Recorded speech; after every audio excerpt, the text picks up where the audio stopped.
bom planejamento é essencial em diversos momentos do nosso dia a dia. Seja organizando nossa agenda, planejando uma viagem ou mesmo fazendo as compras da casa, se não tivermos uma boa organização, teremos problemas. Podemos sofrer com conflitos, falta de recursos e outros contratempos que poderiam ser evitados.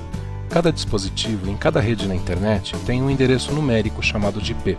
Para que tudo funcione bem, é necessário que os IPs sejam distribuídos de forma organizada dentro das redes. Ao fazer um bom planejamento da distribuição dos endereços IP, fica mais fácil implementar boas políticas de segurança e de roteamento. A rede se torna mais escalável e mais fácil de gerenciar, além de ficar simples rastrear um determinado endereço quando necessário. Esta é a primeira parte do vídeo Como fazer um bom plano de endereçamento IP, criado pelo NICBR.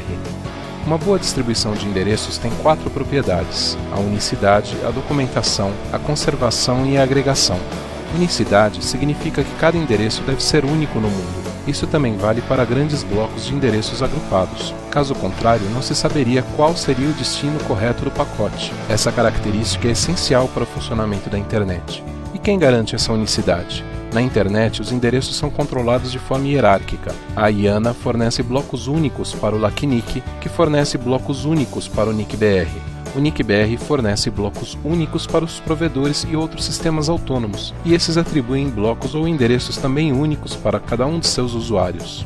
Já a documentação indica que devemos ter informações sobre os endereços que gerenciamos. Por exemplo, temos que saber se eles estão sendo utilizados ou não, e se estiverem, por quem.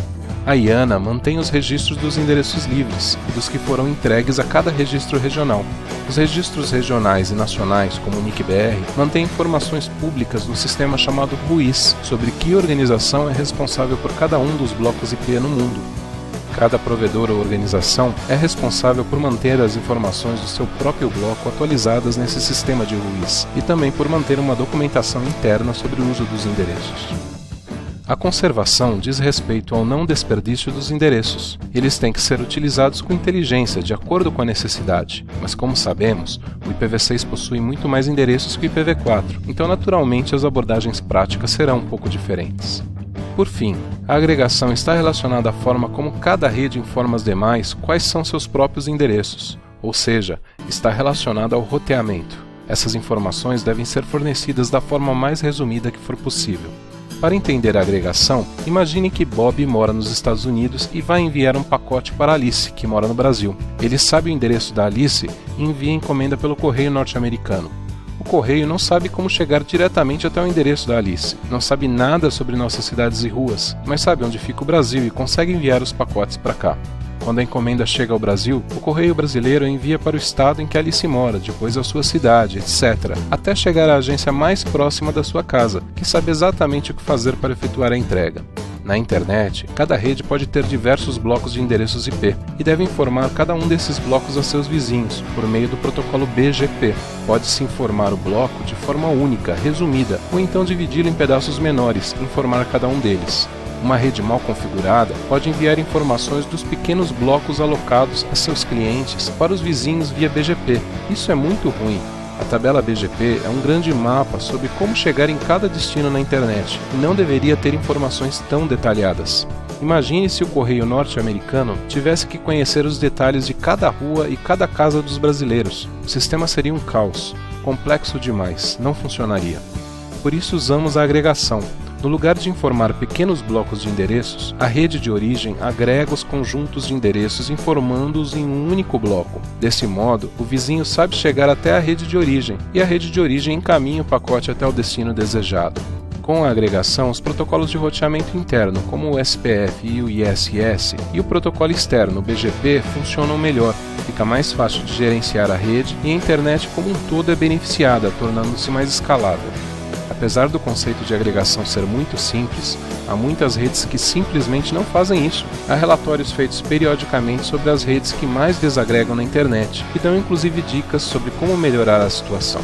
É bom deixar claro que também podemos utilizar a desagregação de forma planejada como ferramenta de engenharia de tráfego. Por exemplo, usando a desagregação, podemos balancear o tráfego que chega à nossa rede, vindo de 2 provedores diferentes. Imagine uma rede com um bloco IPv6/32. Ela contrata trânsito internet de dois outros sistemas autônomos. A rede pode dividir seu bloco em duas metades /33, que vamos chamar de A e B. Para um provedor, anuncie o bloco inteiro /32 mais o bloco /33A.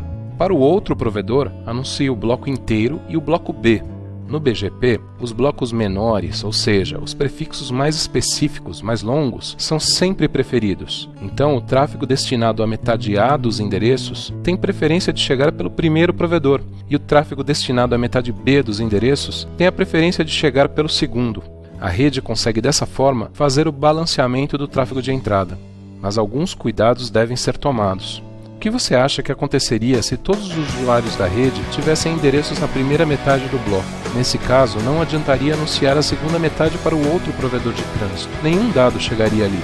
Para esse tipo de técnica funcionar, é necessário que os usuários estejam distribuídos entre os diferentes blocos que vão ser anunciados de forma separada para os upstreams. Isso significa que você deve considerar quantos provedores de trânsito terá e como será sua política de roteamento na hora que está planejando a distribuição dos endereços na sua rede.